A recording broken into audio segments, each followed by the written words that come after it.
addictive as cocaine.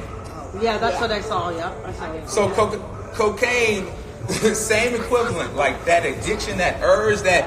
So you have to think about it like this. If it has the same addictive properties as something, if you consume cocaine into your body, when you stop doing it, what kind of withdrawals are you going to have? All kinds. You're going to have withdrawals. You're going to feel The sick. shakes, Headache, You're gonna shakes, feel like diabetes. all those things. Mood swings. You're going to feel sick. shaky. So cutting down, and we're talking about processed sugar. We're not talking about natural sugar that if you're eating a mango, if you're eating some watermelon or something like that. We're talking about processed sugars, right? Once we start cutting back on things like that, you're going to feel like shit. I'll be honest with you. Some worse than others. Yeah. You know, some people can kick stuff easier than others, but that's part of the process. If we're eliminating sugar from our diet and our lifestyle, then initially, you're gonna feel like shit. And is it gonna be hard? Have you ever seen anybody try to give up cocaine or anything like that? It's a process. People join groups for it. Yes. Support It's groups. support groups. You gotta be like, man, I needed. I was going. I had a stressful day at work, and I wanted that cupcake. Yes. I wanted that piece of cake. You know. I'm All there. of us. Right. All of us has been there at some point in time. But it's real. But thinking about it like this, is it worth eating it over a period of time and knowing that it can develop cancer? It's not worth it. Nope. Is it worth it? You gotta weigh things out. It's like, it tastes good. It makes me feel good for maybe like 10, 15 minutes. But over time, is it worth putting that in my body and developing cancer? You gotta ask yourself this question. Because some of us don't care. You're like, man, I'm just gonna live life. I'm gonna And die that's anyway, right? That's my brother. That's perfectly fine too. But for those of us that are looking for, what did we say? Quality of life, longevity. I told myself when I started this process, once I had my health scare, I was like, man, I need to get my shit together because I want to be here for my great grandkids. I said a couple great grandkids, right? And what does that look like? Some of us can't even imagine living that long. And if we do live that long, I don't want to be the person in the bed and everybody's just coming to look at me. Oh, that's my great-great-grandpa. He's just in the bed and he's kind of there like He can't do anything. He can't do anything. He's just laying there. Right. Nah, I'm going to be like, hey, let's go kick the ball around. Let's go do something. Right. Let's go on a walk. I still got it, right? Yeah. I want the quality of life that comes with it. And making certain decisions now are going to allow me to do that in the future. And that's what I want to bring to the community. That's just awareness. It's like, man, I had an auntie. She lived until 97, but the last 20-something years of her life, bedridden. She was in the bed, in the room, didn't leave the house. I've seen that happen with my dad. Yeah. My dad, checking out mentally, dementia. He's sometimes here, he's sometimes not. He doesn't even want to get out the house. He's all over the place.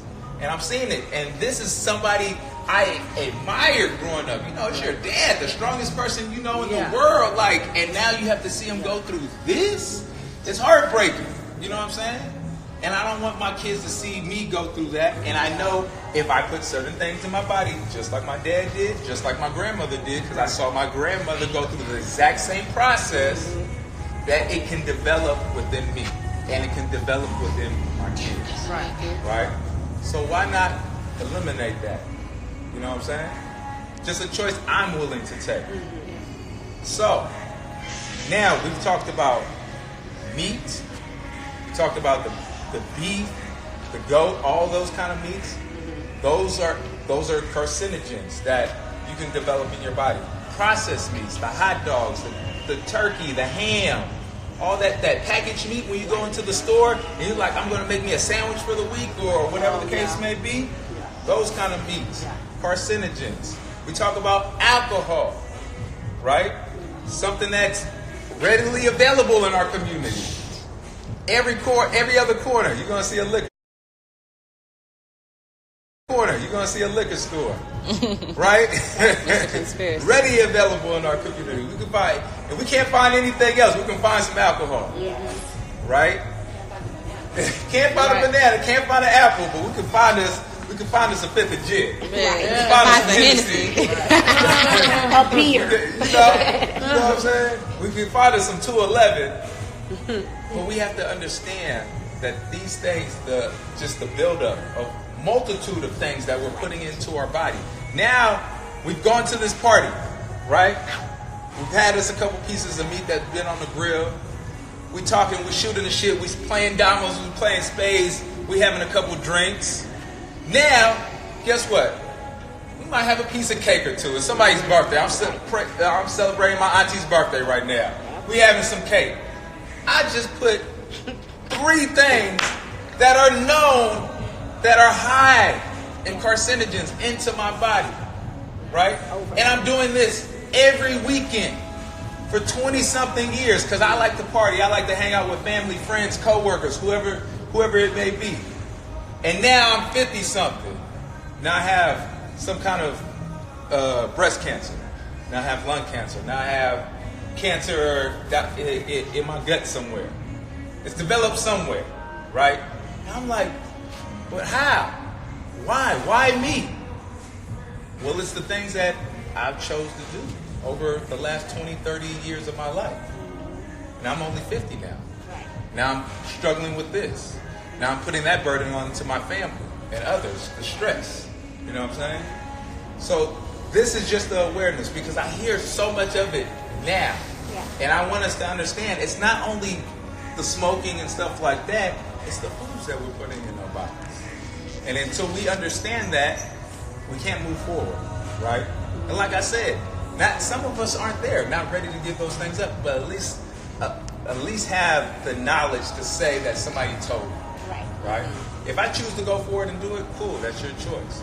But it's not one of those things, well, nobody ever told me. Well, I'm here to tell you today. Okay? So, now, are we going to stop this all at once? No. But now, when we're in that particular situation, are we going to second guess it? It's like, damn. Do I really want that? Yeah. That has a carcinogen. Yeah. That has a carcinogen. Or if I did have that piece of meat, am I going to have that alcohol, that cake, and everything else on top of that? Right. To have like 3-4 carcinogens in my body at once? Right. You know what I'm saying? Yeah. You have choices. You can choose your poison if you decide to go down that road. Have a better understanding. But like I said, my goal is to plant over 1 million seeds to allow people to know these things. Because a lot of us, if we ask people on the street in our neighborhood, name top 5 foods that we're consuming that causes cancer. How many? Like, I don't know. Chips. I'm gonna be like chips. Which is readily available in our community. Takis. You know? That red dye. That red dye. That red 40 and 6 and 3 and 2 and 11. You know what I'm saying? And the kids, what do they want? I want that because it's the pretty picture. It ain't even hot to me. You know what I'm saying? I can take it. It's not hot. Right?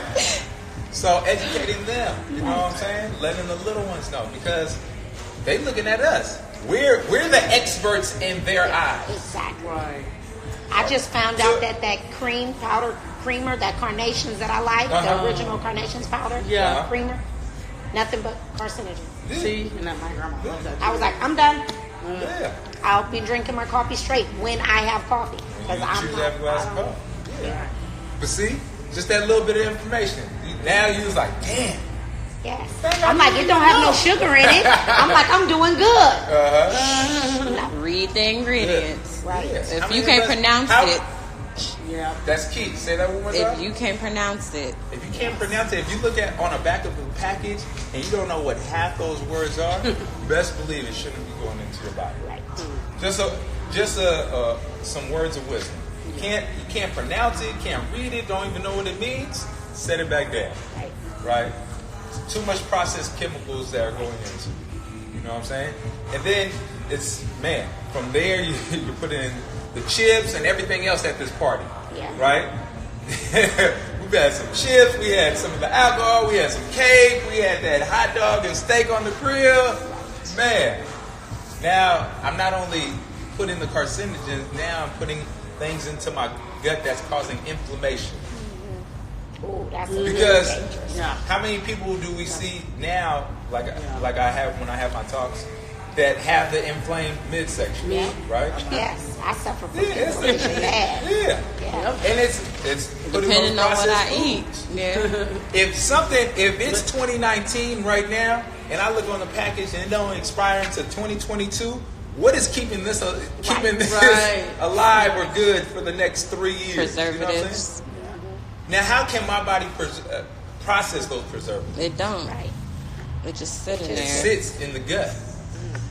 And the body has to fight it off. It has to treat it as a foreign substance. Instead of saying, oh, let me take the vitamins, Nutrients let me out of take this. the minerals out of it, Right. and we're going to push this through, we're on to the next. And it's like, hold on, this is foreign. And I can't kill it. So I have to keep on attacking it inside of me. Right?